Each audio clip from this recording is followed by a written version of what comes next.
uite, parcă ar fi ceva lămunitul Fușoara, așa e, verde și ceva negru. Lângă vârful Bradului, așa. Dar e băi dragi. Bine, tu ai ochii. Ăsta e gabarmenilor? Da. Cu zăpadă. Nu. Pe Ba care? da, ba da. Care? Dar poți să o ieși în dreapta. Fii atent aici. Uite aici, prin pădurișe și din coașe de pădurișe, vii și intri și cobori în serpentine jos aici, dar e cam așa. Nu te sfătui.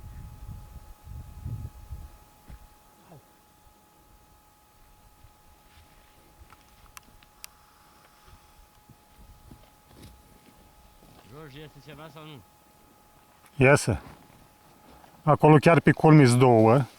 Una e la Bradul ăsta uscat. Asta uit tot una. Lui. Parcă-s două. Dacă vii aici, îți mai arăt una care stă jos și doarme. Sub brad. Una e în mijlocul păiniții, în mijlocul... Da, apropie cât de cât. Și una doarme aici spre brad. Da, dar îmi tremură mie mâna și cu cât e zoomul mai mare, cu atât... Nu văd. Nu, n-am cum să arăt. Punctul ăla negru. Eu am văzut prima dată pe aia de pe culme.